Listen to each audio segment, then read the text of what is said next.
Bonjour camarades, je suis l'Encyclope et bienvenue dans cette nouvelle vidéo. Aujourd'hui c'est le deuxième épisode des légendes de l'Ouest. Et nous allons parler du Pony Express, un des épisodes les plus emblématiques de la conquête de l'Ouest.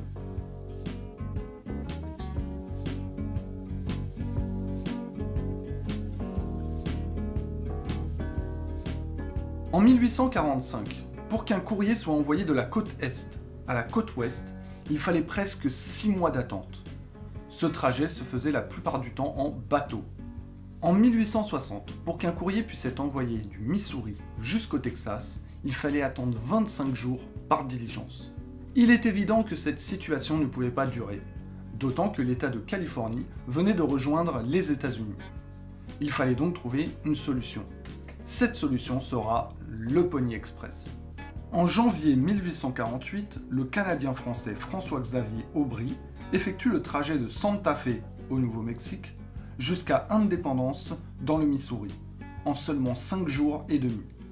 Il effectue cette course à cheval, et sa course est considérée par les journaux de l'époque comme une performance physique exceptionnelle. Cette course va donner l'idée de fonder un service de transport du courrier basé sur la rapidité de cavaliers traversant les États-Unis. Le Pony Express sera fondé en 1860 par 3 hommes, William Russell, Alexander Major et William Waddell. Ils étaient les patrons de la Leavenworth and Pikes Peak Express Company, une compagnie de transport en diligence. Les premières courses commencent le 3 avril 1860. Le fonctionnement du Pony Express était assez simple.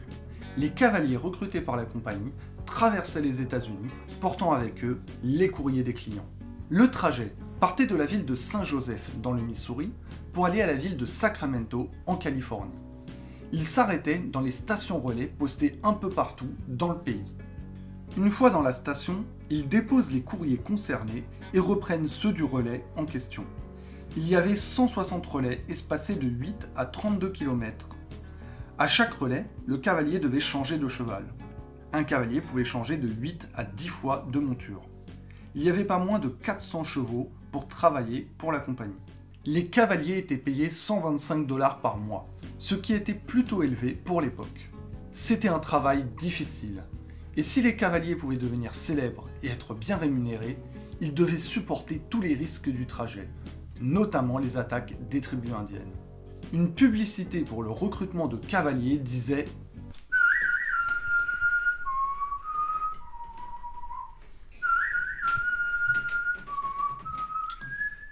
On recherche des gars jeunes, minces, énergiques, ayant plus de 18 ans. Des cavaliers experts, prêts à risquer leur vie tous les jours. Orphelins, de préférence. » Les cavaliers vont rivaliser en termes d'exploits. Robert Aslan, dit Pony Bob, va parcourir 192 km en seulement 8 heures. Jack Kiley va battre des records en restant 31 heures à cheval, pour un total de 545 km. Pour choisir ces 400 chevaux, le Pony Express avait une politique de sélection très stricte. Seuls les chevaux les plus rapides et les plus endurants étaient sélectionnés. Une partie de ces chevaux était choisie dans les unités de cavalerie des États-Unis.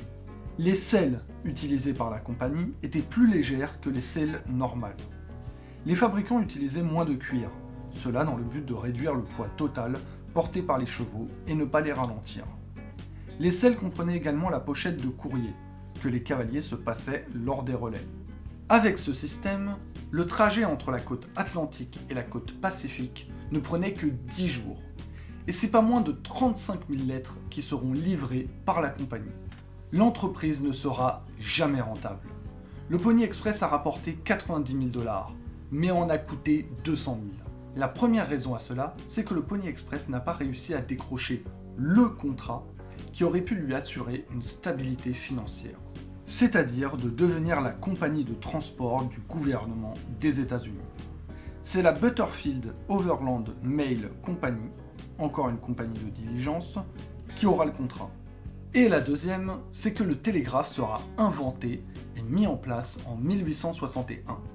Il s'agit de l'ancêtre des mails.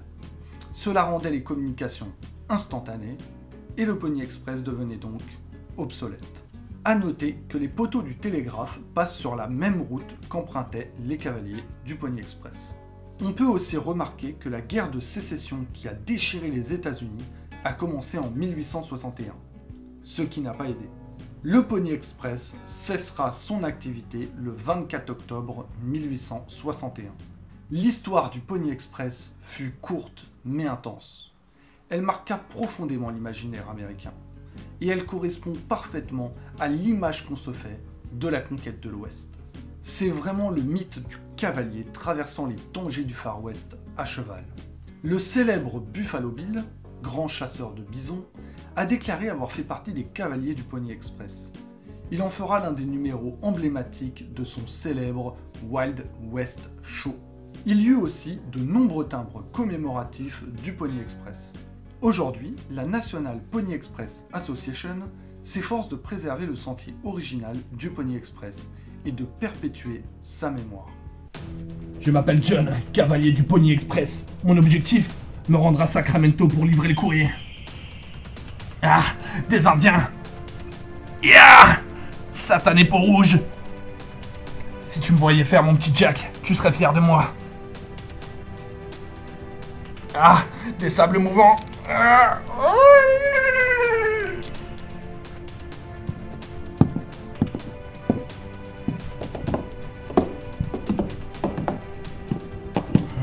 Le bison est un animal très futé.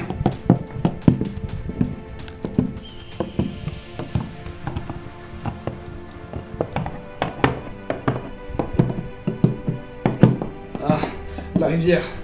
Yeah.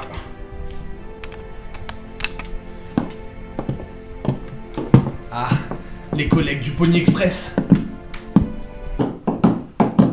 Bonjour camarades, la mission est terminée. Je reviens de loin. Qu'est-ce que tu fais?